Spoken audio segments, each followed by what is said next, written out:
그랴. 대제사장들이 대답하되 가이사 외에는 우리에게 왕이 없나이다 하니 예수를 십자가에 못 박도록 그들에게 넘겨주니라. 아멘. 성경을 볼 때 그 본문이 유난히 영화처럼 또 연극처럼 보이는 본문들이 있습니다. 오늘 본문이 꼭 그와 같습니다. 오늘 이야기의 중심에 빌라도를 놓고 보면 정말 한편의 영화같이 한편의 연극의 어떤 클라이막스를 지나는 장면처럼 오늘의 본문이 보이게 됩니다. 우리가 사도신경으로 신앙 고백을 하는데 그때마다 우리는 본디오 빌라도에게 고난을 받으신 예수님에 대하여 고백을 합니다. 본디오 빌라도는 어쩌면 자기가 한 일에 비해서는 2000년 동안 너무 많은 욕을 듣고 있는 한 사람인지도 모르겠습니다. 자신이 한 잘못보다 유대인들이 한 잘못이 더 크죠. 엄밀히 더 말하면 유대인들이 법정에 넘겨서 죽게 되었는데 우리는 사도신경을 고백할 때마다 바로 이 인물 본디오 빌라도라는 인물을 고백합니다. 본디오 빌라도가 상징적인 인물이기 때문에 그렇죠. 이 세상의 권세자로서 이 세상의 질서를 지은 사람이 예수님을 죽인 그 의미를 담아 고백을 하는 것입니다. 유대인들은 예수님을 죽이고 싶었습니다. 여러 번 이야기했듯 그 이유는 매우 단순하고 매우 간단한데요. 자신들이 원하던 메시아가 아니었기 때문입니다. 예수님의 뜻이 자신들의 뜻과 달랐기 때문에 예수님을 죽이고 싶었습니다. 이스라엘은 예수님을 매우 수치스럽게 죽이고 싶었습니다. 저런 주장을 하는 사람이 다시는 생기지 않도록, 저런 주장을 하는 사람이 다시는 자기가 하나님의 아들이라고 말하는 사람이 없을 수 있도록 매우 수치스럽게 죽이고 싶었는데 그들이 생각에는 최고의 방법은 나무에 달아 죽이는 거였습니다. 그래서 로마 제국에 저항하는 사람들이나 흉악범을 달아 죽이는 십자가 처형을 하고 싶은데 그 십자가 처형은 반드시 로마 법정에서 심판을 받아야 하는 것입니다. 유대인들이 십자가 처형을 줄 수 없었습니다. 그래서 그들은 마태복음이나 누가복음에 보면 이 빌라도 법정에 대해서 다른 기록들이 있는데요. 유대인 사람들이 먼저 가야바에게 가서 예수님에게 재판을 합니다. 율법에 보면 재판할 때 반드시 두세 사람의 증언이 일치해야 된다고 하는데 그 증인들의 증언이 일치하지 않는 거예요. 불법적인 재판을 이루어 갑니다. 유대인들이 뭔가 해결이 안 되니까 그 예수님을 붙잡아다가 누구에게 데리고 오는 거예요? 빌라도에게 데리고 오는 거예요. 빌라도는 로마의 고위 공무원이죠. 빌라도는 어쩌면 가장 극석인 민족인 유대 지역에 발령받아서 온 어떻게 보면 좀 꼬인 사람인 거죠. 빌라도가 로마 황제로부터 로마 정부로부터 평가를 잘 받는 방법은 계속해서 독립운동이 일어났던 이 유대 지역을 좀 평화롭게 관리하는 것입니다. 그런데 빌라도 앞에 지금 성난 군중들이 누굴 데리고 온 거예요? 예수님을 데리고 온 거예요. 이미 유대인들 스스로 불의한 재판을 한 결과를 가지고 왔음을 빌라도는 알 수 있습니다. 분명한 증인도 없고요. 분명한 사실도 없는데 사람들은 무엇을 계속 요구하는 거예요? 예수님을 죽게 해달라고 계속 요구하는 것입니다. 빌라도는 직감적으로 알았을 거예요.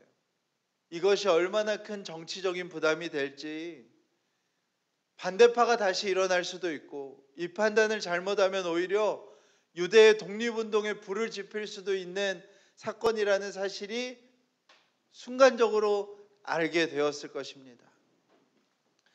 요한복음 18장에 빌라도가 묻죠. 네가 유대인의 왕이냐고 묻습니다. 그러자 예수님께서 이렇게 대답하세요. 내가 유대인의 왕이라면 너 앞에 나 혼자 왔겠냐? 너 앞에 내가 군대를 끌고 왔을 것이다 라고 말씀하십니다. 핵심 범죄가 성립이 안 되는 거예요. 유대인들은 이를 유대인의 왕이라고 스스로 칭했다고 해서 죽여달라고 데리고 왔는데 지금 예수님이 어떻게 하시는 거예요? 그 사실을 부인하시는 거예요. 군중은 그를 즉각 죽여달라고 얘기하는데 도저히 빌라도 입장에서는 즉결 심판으로 예수님을 죽일 수 있는 어떤 절차가 되지 않는 거예요. 빌라도가 계속 고민을 해요. 불의한 재판을 해서도 안 되고 명분이 없는 재판을 해서도 안 되는데 그 눈앞에 광기를 가지고 모인 유대인들의 요구를 무시할 수도 없는 거예요. 그때 빌라도에게 좋은 생각이 나는데 그게 뭐예요? 얼마 전 강도짓을 하다가 잡힌 바라바가 생각이 난 거죠. 그래서 명절에 6월절에 죄수를 풀어주는 관습에 따라서 바라바와 예수를 함께 세우고 누구를 풀어줄까 이렇게 물으면 사람들이 당연히 바라바라고 할 줄 알았던 거예요. 왜요? 바라바는 도적이고 강도였거든요. 실제로 유대인들 같은 민족의 것들을 빼앗았던 사람이거든요. 근데 사람들이 누구의 이름을 외치기 시작하는 거예요? 바라바의 이름을 외치기 시작합니다. 빌라도는 완전히 난처해집니다. 빌라도는 이때부터 아마 등골이 오싹해지는 두려움을 느끼기 시작했던 것 같아요. 이 사건을 어떻게 처리해야 될까라는 두려움도 있지만 마태복음에 보면요, 이 바라바를 놓아주는 장면에서 한 사람이 등장합니다. 그 사람이 누구냐면 바로 빌라도의 아내인 클라우디아 프로클라라는 여인이에요. 마태복음 27장에 보면 빌라도의 아내가 빌라도에게 사람을 보내서 얘기를 하는데 어떤 얘기를 하냐면 내가 어젯밤에 꿈을 꿨는데 어젯밤 꿈에 나온 사람의 얼굴이 저 사람이라는 거예요.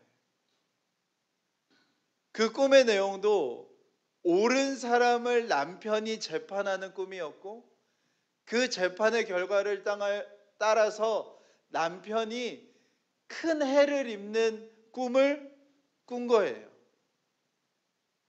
그 꿈의 얼굴이 누구라고요? 예수님인 거예요. 빌라도의 아내는 예지몽으로 유명했던 사람이었습니다. 빌라도가 유대 총독으로 오기까지 때때로 아내의 예지몽이 크게 작동했다는 기록이 있어요. 유대인들에게 바라바와 예수 중에 누구를 석방할까 그 질문을 할 때 빌라도의 아내가 이 얘기를 하는 거예요. 빌라도의 마음이 얼마나 두려웠겠습니까? 자기의 눈앞에는 유대인들의 외침과 광기가 극에 달했어요. 그때 빌라도가 하는 행동이 뭐냐면 오늘 19장 1절의 말씀이에요. 부하의 채찍을 들고 예수님에게 휘두르기 시작합니다. 땀이 날 정도로 예수님을 채찍질합니다. 로마의 채찍은 그 끝에 납덩이나 짐승의 뼈 같은 것들이 있어서요. 우리가 생각하는 채찍이 아니라 실제로 살이 뜯어지는 채찍이에요. 살이 이렇게 뭉텅이로 드러나는 그런 채찍이에요. 한참을 빌라도가 이제 예수님에게 채찍질을 하는 것이죠. 그리고 부하들에게 눈짓을 줍니다. 부하들이 가시로 된 면류관, 아주 큰 가시나무예요.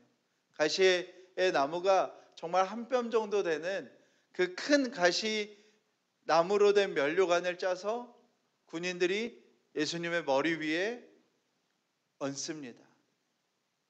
얹는 게 아니라 진 누르는 것이죠. 우리 신체 중에서 가장 피부가 약한 이마와 두피에 그 가시가 짓눌려져서 예수님 얼굴에 피가 흥건히 묻기 시작합니다.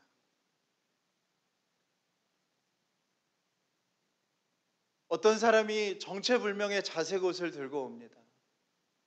그래서 예수님의 옷을 다 벗겨요. 하나님의 아들이신 예수님이 그 수많은 군중들 앞에서 벌거벗겨집니다. 그리고 근거도 알 수 없는 자색 옷을 예수님에게 입힙니다. 포로들이나 범죄한 종들, 어떤 신분도 부여되지 않은 자들에게 입혔던 심판의 표시인 옷입니다. 그리고 이제 군인들이 온몸은 채찍으로 뜯기시고 머리에는 피가 흥건한 예수님 앞에 와서 예수님을 놀리죠. 유대인의 왕이여 평안할지어다 이러면서 자기들끼리 깔깔 웃으면서 그 전장에서 단련된 손으로 예수님의 얼굴을 때리기 시작합니다. 예수님의 얼굴이 부풀어 오르고 아마 코뼈가 뭉개지고 치아가 부러지고 피를 토하는 장면이 이제 이어지게 돼요.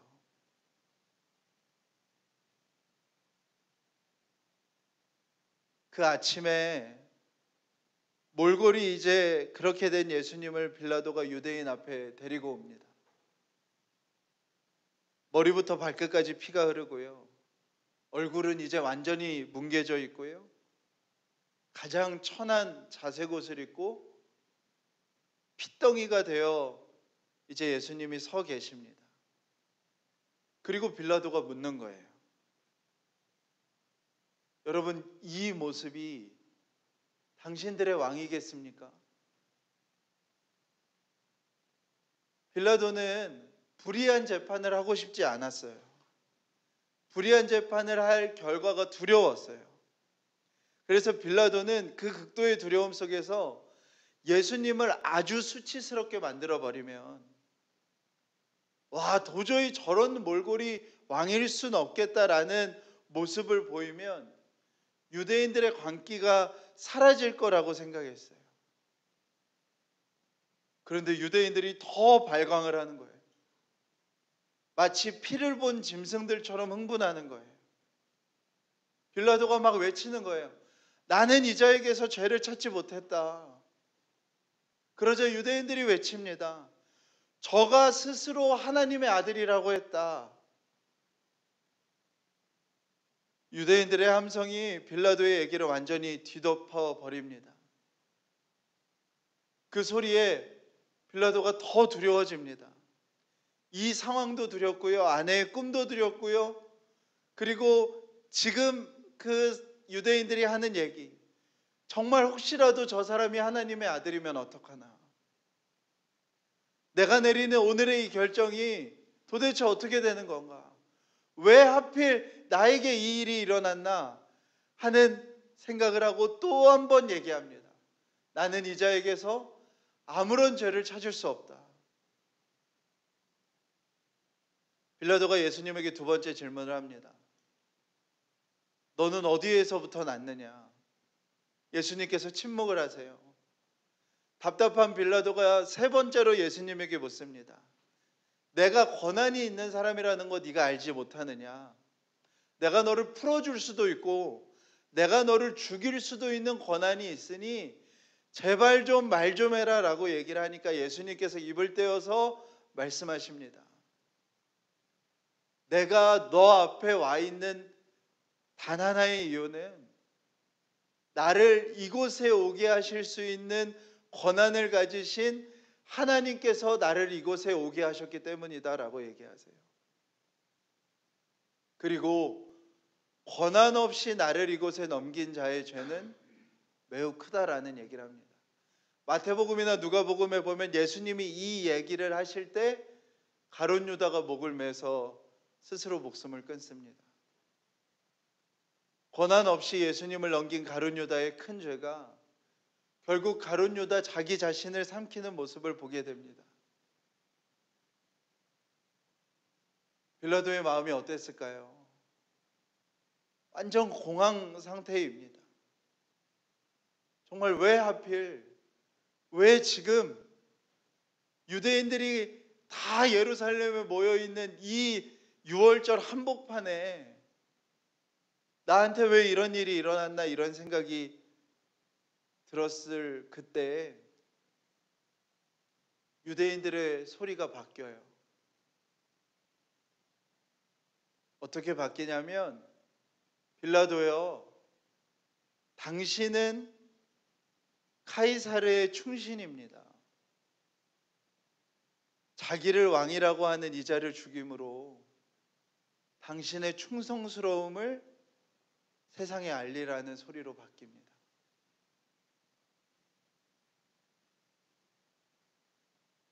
이 문장이요, 오늘 재판의 하이라이트가 되는 거예요. 그 이후로 완전히 바뀝니다. 빌라도의 눈빛이 달라지고요, 빌라도의 손에 힘이 들어가고요, 빌라도의 발걸음에 담대함이 생기는 거예요. 영화라고 한다면 모든 앵글들이 다 바뀌는 순간이 바로 빌라도의 귀에 이 소리가 들리던 순간인 것입니다. 망설이고 주저하던 빌라도가 로마 황제의 권위를 가진 재판관으로 이제 낮 12시예요. 유월절 절기의 절정에 한 복판에 있는 그 재판석에 서서 피해 흥건한 예수의 목덜미를 잡고 유대인들 앞에 세우고 빌라도가 어떻게 말하는지를 보세요. 정말 자신만만한 소리로, 보라, 너희의 왕이다라고 얘기하는 거예요. 그때 모였던 유대인들이 함성을 지릅니다. 그러면서 유대인들이 말하는 게 완전히 바뀌어요. 성경에 뭐라고 되어 있어요? 유대인들이 하는 얘기예요. 카이사르 외에는 우리에게 왕이 없습니다 외치는 거예요.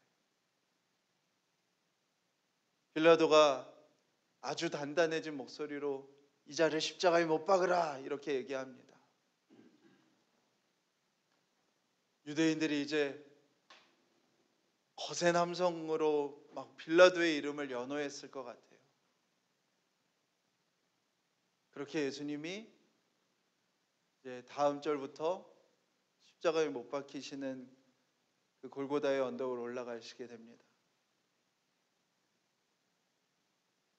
사랑하는 여러분, 빌라도에게 한 문장이 들렸어요. 그것이 유대인들에게도 빌라도에게도 모두에게 마음 한켠에 있는 어떤 부담을 다 없애주는 얘기가 되어버렸어요. 로마 황제를 위해서, 로마 황제의 충성된 종임을 증명하기 위하여 예수를 죽이라는 거예요. 사랑하는 여러분, 유대인들은 왜 예수님을 이 자리까지 데리고 왔죠? 그가 유대인의 왕으로서의 합당한 모습이 아니었기 때문이에요. 유대인들이 예수님을 죽이려고 했던 마음의 동기는 뭐예요? 가이사를 넘어서는 황제가 돼야 되는데, 로마 제국을 넘어서는 유대 제국을 세워야 되는데, 도대체 그런 얘기를 안 하는 예수님에 대한 분노였어요. 그래서 예수님을 죽이기로 유대인들이 결심한 거라고요. 그런데 빌라도가 예수님 보고 이가 너희 왕이다 라고 할 때 유대인들이 뭐라고 외치나요? 카이사르 외에는 왕이 없다고 외쳐요.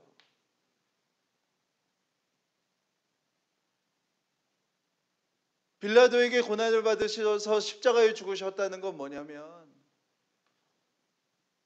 온통 이 세상의 질서와 이 세상의 어떤 힘에 모든 사람들이 따라가서 예수님을 죽였다는 거예요.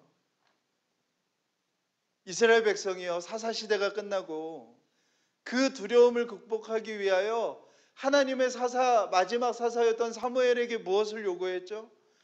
왕을 세워달라는 요구를 해요. 이스라엘의 왕은 누구세요? 하나님이세요.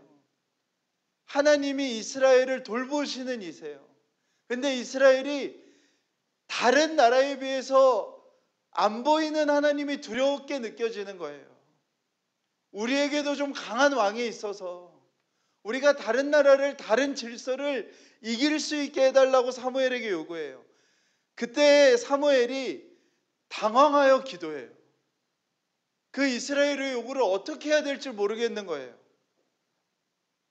그때 하나님께서 사무엘에게 이렇게 답하십니다. 사무엘상 8장 7절에 여호와께서 사무엘에게 이르시되 백성이 내게 한 말을 다 들으라. 이는 그들이 너를 버림이 아니요 나를 버려 자기들의 왕이 되지 못하게 함이니이다. 사울을 왕으로 세우는 결정을 누가 하세요? 하나님이 하시는데요. 하나님이 그 일을 어떻게 받아들이시냐면 이스라엘이 나를 버린 거라고 받아들이세요. 이스라엘 백성에게 하나님이 그들을 돌보신다는 그것은 관심이 없어요. 이스라엘에게 관심은 뭐밖에 없어요? 자신들의 불안함과 두려움을, 자신들의 욕망을 해결해 줄 왕을 필요로 하는 그 마음밖에 없는 거예요. 오늘 우리에게 왕은 카이사르 외엔 없습니다라고 외치는 이스라엘의 함성은 꼭 그 장면과 똑같은 거예요. 그들은 예수님을 버린 거예요.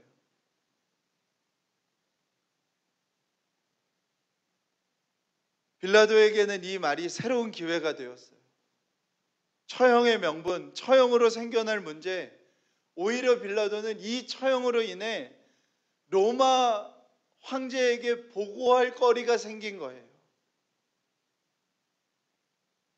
내가 충성된 종으로서 스스로 왕이라고 하는 자를 심판하였다는 자신을 충성된 종으로 만들어줄 수 있는 말이 된 거예요.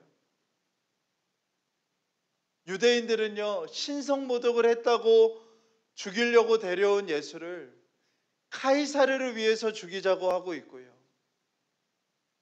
빌라도는요, 죄를 찾을 수 없다고 했던 예수를 자신의 미래를 위해 역적으로 만들었어요.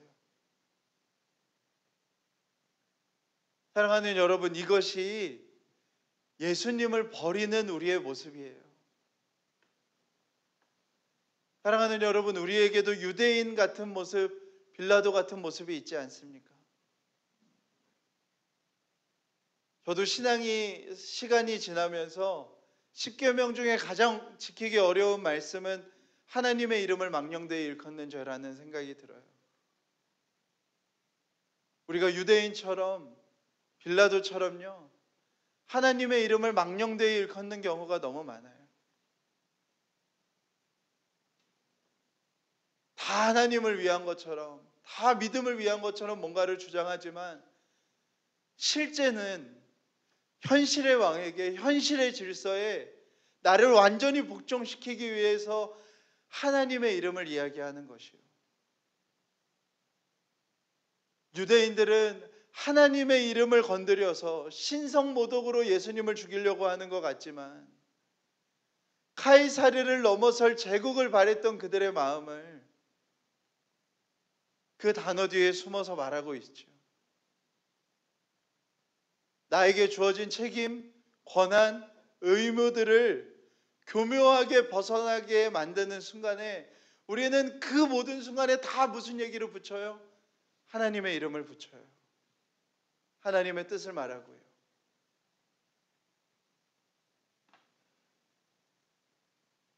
한 문장이에요. 카이사르의 충성된 종으로서 예수를 죽임으로써 그 충성됨을 증명하라는 그 한 문장으로 모든 게 다 바뀐다니까요. 저와 여러분이 꼭 그래요.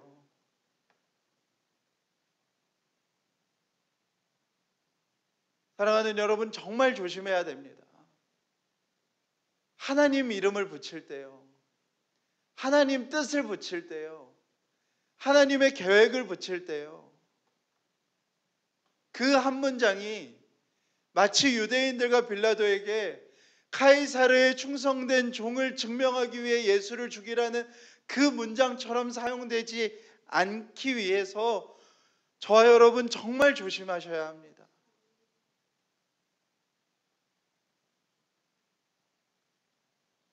그 반대의 모습을 보세요. 예수님께서 채찍에 맞으시고 머리에 가시관이 박힌 채요. 여러분들, 피조물인 인간이 자신을 조롱하며 주먹으로 얼굴을 때리고 있는 그 순간에 예수님은 한 가지 외에는 기억조차 하지 않으셨어요. 빌라도에게 답하셨던 그 답이에요. 무슨 답이에요? 자신을 그 자리에 두신 그 권한이 누구에게 있는 거예요? 하나님에게 있는 거예요. 예수님은 그냥 다른 게 없어요. 다른 이유가 없어요. 예수님이 그들을 한 번에 쓸어버릴 수 있죠. 자신의 힘과 능력과 권한이 다 있으신데요, 아무것도 사용하지 않으시고 예수님은 한 가지만 기억하세요. 뭐예요? 자기를 그 자리에 두신 그 권한이 누구에게 있다고요? 하나님에게 있다고요.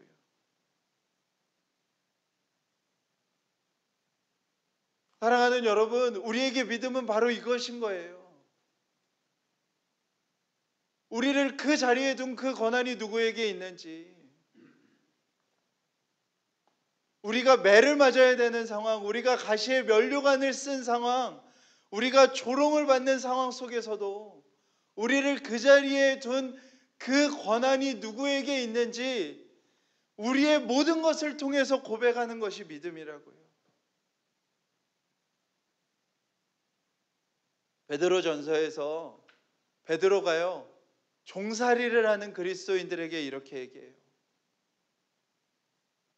주인이 하는 행동에 억울해하지 말라. 때로는 죄가 없어도 우리가 고난받는 일이 이 세상 속에서 마땅한 일이니 그때마다 누구를 기억하라고 말하면서 예수님에 대하여 얘기해요. 우리 베드로전서 2장 22절 25절 앞에 PPT 보면서 함께 읽어볼까요? 시작. 그는 죄를 범하지 아니하시고 그 입에 거짓도 없으시며 욕을 당하시되 맞대어 욕하지 아니하시고 고난을 당하시되 위협하지 아니하시고 오직 공의로 심판하시는 이에게 부탁하시며 친히 나무에 달려 그 몸으로 우리 죄를 담당하셨으니 이는 우리로 죄에 대하여 죽고 의에 대하여 살게 하려 하심이라. 그가 채찍에 맞음으로 너희는 나음을 얻었나니 너희가 전에는 양과 같이 길을 잃었더니 이제는 너희 영혼의 목자와 감독 되신 이에게 돌아왔느니라. 예수님이 이 땅에 오셔서 행하신 일은 바로 이거예요. 거짓 없으신, 죄가 없으신 그분이 그 모든 수치의 자리에서, 모욕의 자리에서, 고난의 자리에서 하나님이 나를 그곳에 보내셨으니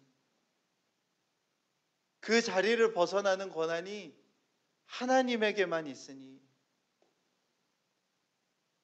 그 모든 것들을 그 몸으로 다 담당하시는 거예요. 그래서 그가 채찍에 맞음으로 우리가 나음을 입은 거예요. 그가 도살장에 끌려가는 양과 같이 무기력하게 계셨기에 저와 여러분이 목자이신 하나님에게 돌아오게 된 거예요. 사랑하는 여러분, 이 편지를 누가 읽고 있는 거예요? 요한의 공동체가 읽고 있는 거예요. 가장 극심한 박해 때 그 본디오 빌라도 같은 세상에 말도 안 되는 법과 질서가 자식이 아버지가 기독교인이라고 팔아넘겨서 돈을 챙기고요, 아버지가 자식이 기독교인이라고 팔아넘겨서 돈을 챙기던 그때에 자기의 형제가, 자기의 동료들이 사자의 밥이 되고 굶주린 사냥개에게 자신들의 아기가 잡아먹히는 그 모습을 보고 있는 요한의 공동체들, 예수님 믿는다는 이유만으로 죽어가는 그 때예요. 이 이야기를 하는 거예요. 하나님의 뜻 뭔지 어떻게 알아요?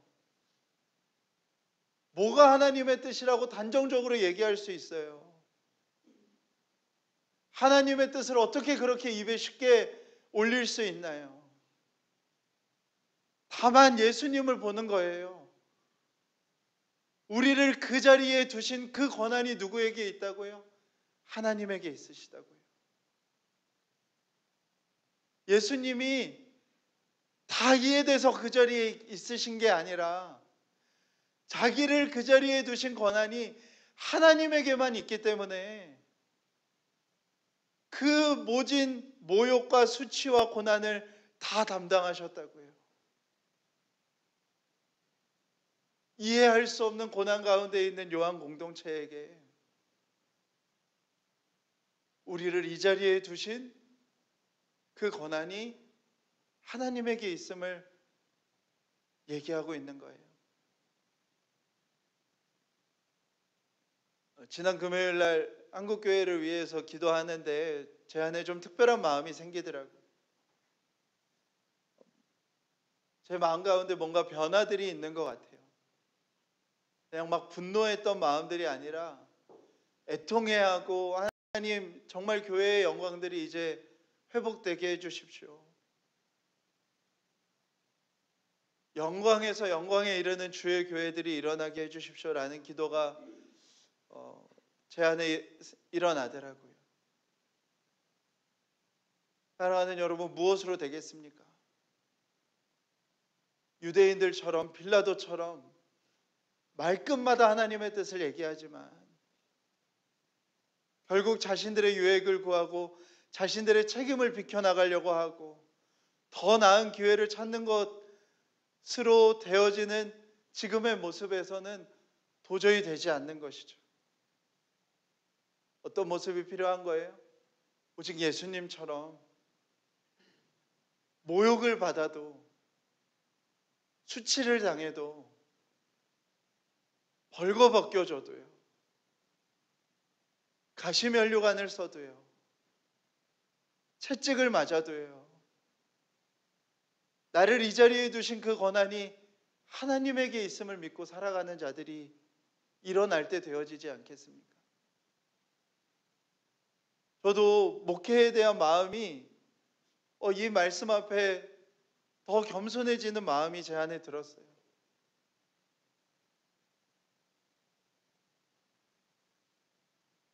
현실에 대하여 절망하면서 저희가 마음속에 늘 언젠가 그만두겠다 이런 마음이 있었거든요. 아무튼 기회만 생기면 그만두겠다. 근데 그것이 하나님의 방법이 아니라 가시면류관 쓴 채 세상 앞에 있다 하여도, 벌거벗겨진 채 세상 앞에 있다 하여도 나를 이 자리에 두신 그 권한이 하나님에게 있음을 믿고 고백하는 사람으로 우리가 세워져야 하는 것이죠. 사랑하는 여러분, 일주일을 살아가면서 여러분의 삶의 자리에서, 가정 속에서 억울한 일이 많으시죠? 내가 왜 이런 일을 겪어야 하는 일이 생기시죠? 누구에게도 말 못할 아픔과 어려움들이 우리에게 있지요. 그 말을 꺼내는 것 자체가 정말 채찍에 맞아서 나오는 신음처럼 삼켜질 때가 우리에게 있습니다. 사랑하는 여러분, 우리도 반드시 꼭 기억해야 돼요. 우리를 그곳에 둔 권한이 하나님에게 있어요. 사랑하는 여러분, 때로는, 어쩌면 대부분은 그 자리에서 모든 채찍을 맞아야만 모두가 살게 되는 일이 있습니다.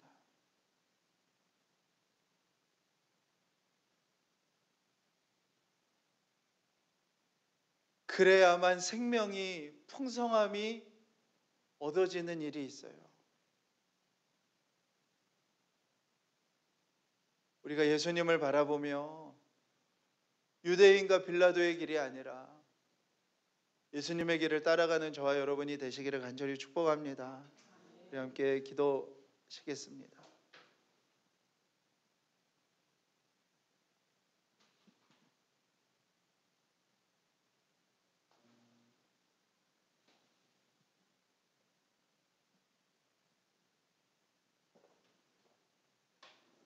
우리 지금까지 지내온 것 주의 크신 은혜라 우리 그 찬양 함께 고백했으면 좋겠습니다. 우리에게 다 수많은 채찍의 흔적과 가시 면류관의 흔적들이 있으리라 싶습니다. 하나님께서 내게 허락해 주신 그 자리, 그 권한을 지키기 위해서 아무도 알 수 없지만 온몸이 채찍에 맞은 것처럼 가시에 면류관 쓴 것처럼 깊은 상처와 아픔이 있는 모습들이 우리 가운데 있을 것입니다. 사랑하는 여러분, 우리가 주님을 더 깊이 바라보고 묵상했으면 좋겠습니다.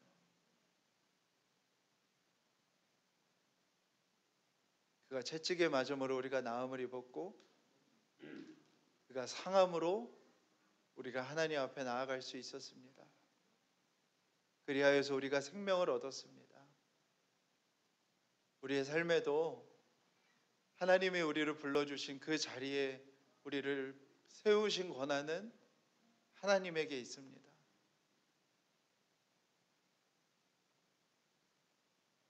채찍을 맞음으로 우리가 생명을 풍성하게 하는 그 삶을 살아가는 저와 여러분의 삶이 되었으면 좋겠습니다. 지금까지 지내온 것 다 주의 크신 은혜입니다. 누구에게도 말할 수 없는 우리의 아픔을 다 이야기할 수 있는 유일한 분이 주님이십니다. 그런 고백으로 우리가 이 고백을 함께 고백했으면 좋겠습니다. 지금까지 지내온 것 주의 크신 은혜라 한이 없는 주의 사랑 어찌 이루 말하랴 자나깨나 주의 손이 항상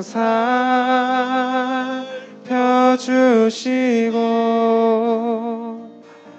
모든 일을 주 안에서 형통하게 하시네. 지금까지 지내온 것 주의 크신 은혜라 한이 없는 주의 사랑 어찌 이루 말하랴 사납게나 주의 손이 항상 살펴주시고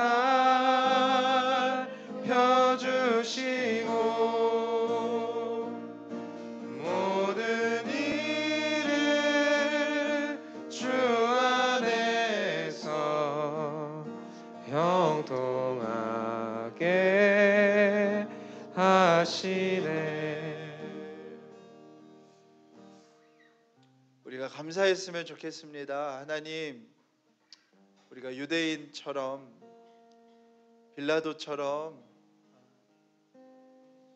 주님 앞에 행하지 않게 하여 주시는 은혜에 감사드립니다. 하나님, 우리의 삶을 지켜주시고 인도해 주셔서 하나님 유대인처럼 빌라도처럼 행하지 않게 해주십시오. 하나님 오직 예수님처럼 그 묵묵함으로 그 침을 삼키심으로 우리를 구원해 주신 그 예수님처럼 우리를 두신 그 권한이 하나님에게 있음을 고백하는 우리의 믿음의 고백이 되게 하여 주시옵소서. 우리 함께 소리 내어서 함께 기도하시겠습니다. 하나님 아버지 감사합니다. 주님 하나님 우리에게 정말 빌라도의 길처럼 유대인의 길처럼 행하지 않게 해주십시오.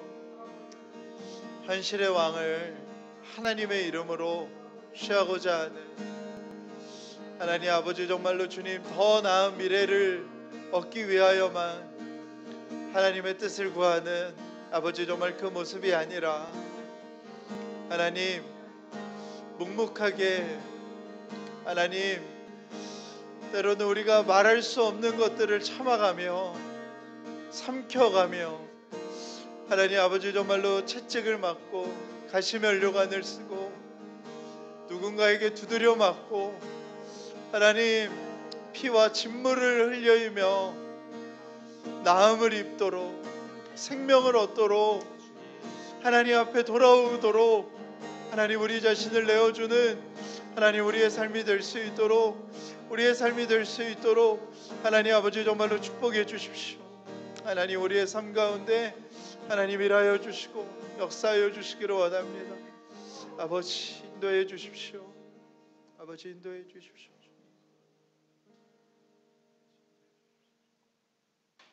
우리 한 가지 더 기도했으면 좋겠습니다.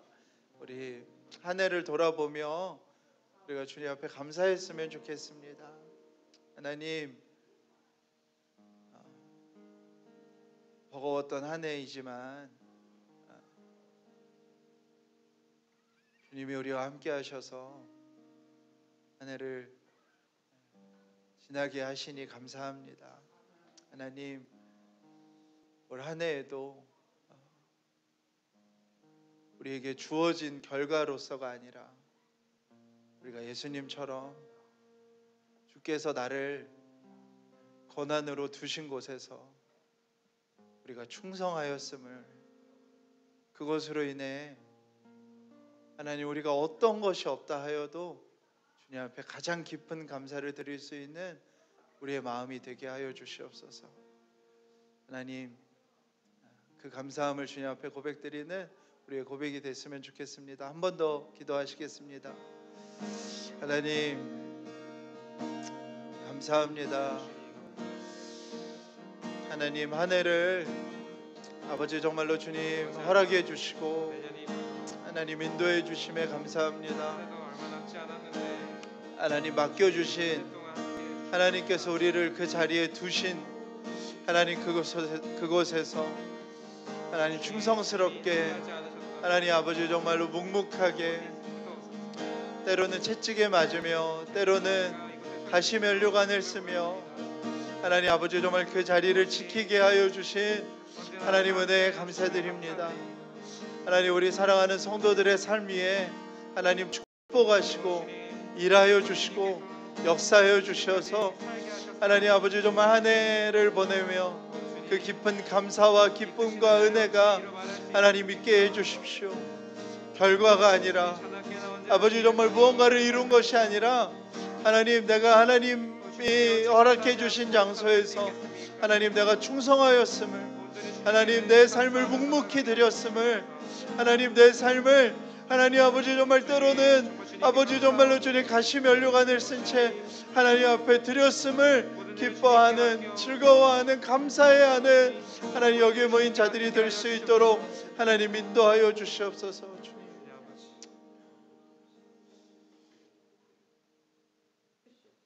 하나님 감사드립니다. 하나님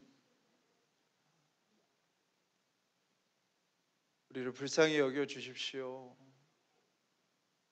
언제나 이 현실에 압도되어 하나님의 이름을 사용하기를 즐거워하는 저희들을 불쌍히 여겨 주시고 하나님, 우리가 정말 오늘의 본문의 예수님처럼 오직 하나님께서 허락하신 하나님의 권한으로 두신 곳에서 때로는 가시면류관이 쓴 채, 때로는 온몸에 채찍을 맞은 채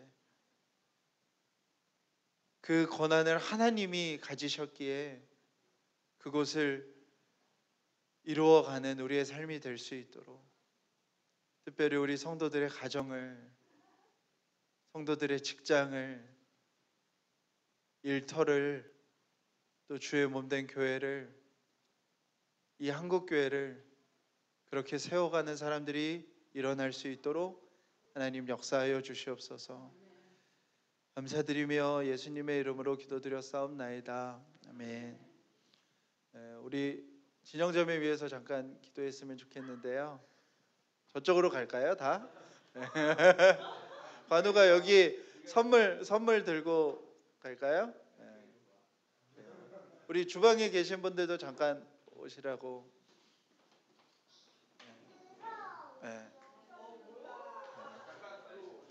남은 6일 마카롱 먹고 힘내라고.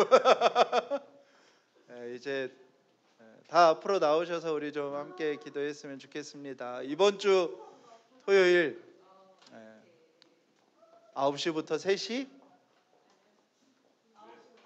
9시부터 1시 45분.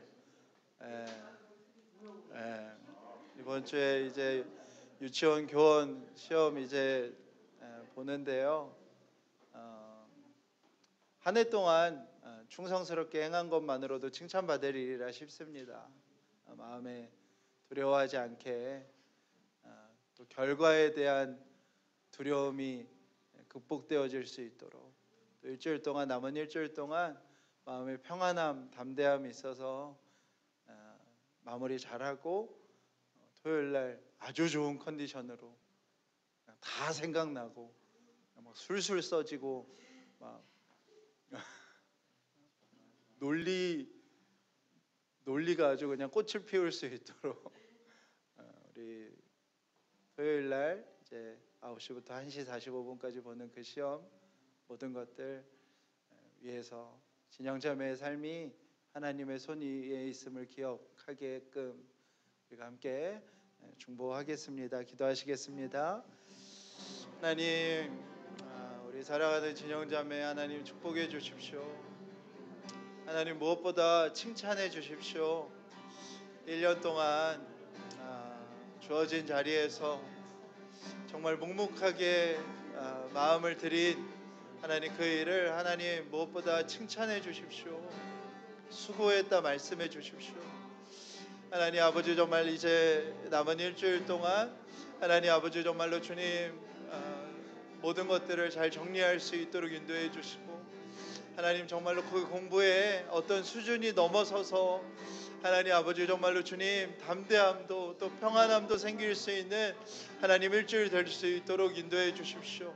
하나님 아버지 정말 토요일 하나님 아버지 정말 아침 9시부터 아버지 정말 1시 45분까지 시작되는 하나님 아버지 정말 그 시험에 하나님 아버지 정말로 주님 지혜 되어 주시고, 주님 아버지 정말로 주님 인도자 되어 주시고, 하나님 아버지 정말로 주님 모든 문제들 속에 하나님 아버지 정말 답과 풀어가야 되는 방법과 공부했던 것들이 다 생각나게 하여 주셔서 하나님 아버지 정말 그 모든 아버지 정말 시험의 과정들이 하나님 아버지 정말 하나님의 손길이었음을 아버지 정말로 주님 기억하고 고백할 수 있도록 인도해 주십시오. 결과에 자유로울 수 있도록 하나님 그 삶이 하나님 손 위에 있음을 하나님 더 분명하게 고백되어지는 시간 될 수 있도록 하나님 아버지 정말로 축복하시고 하나님 인도해 주시옵소서. 주님, 주께서 사랑하시는 딸을 붙들어 주시옵소서. 하나님 무엇보다 칭찬해 주십시오. 1년 동안 주께서 세워주신 자리에서 마음을 다해서 정말 묵묵히 준비할 수 있었음을 하나님 잘하였다, 착하다 말씀하여 주시고, 하나님 남은 일주일 동안 잘 준비하고 잘 마무리하게 하여 주시고, 토요일 날 9시부터 1시 45분까지 시험 보는 시간 내내 하나님의 일하심이, 하나님의 도우심이 진영자매와 함께하여 주셔서 공부했던 모든 것들이 기억나게 해주시고 그 모든 것들이 잘 꿰어지게 하여 주시고 모든 것들을 풀어가는 과정 가운데 정말 하나님의 지혜와 도우심이 부어질 수 있도록 인도하여 주시옵소서. 하나님, 오직 진영자매의 삶이 하나님의 손 위에 있음을 고백하게 되는 모든 과정들, 결과들 되게 하여 주시옵소서. 하나님 감사드립니다. 오늘 주님 앞에 헌금 드린 손길들, 하나님 우리가 날마다 기도하는 모든 기도의 자리들 하나님 축복하여 주시옵소서. 이제는 우리 주 예수 그리스도의 은혜와 아버지 하나님의 놀라우신 사랑하심과 성령님의 감화 교통하심이 이 자리에 있는 모든 자들 위해 지금부터 영원토록 함께 하시기를 간절히 축원하옵나이다.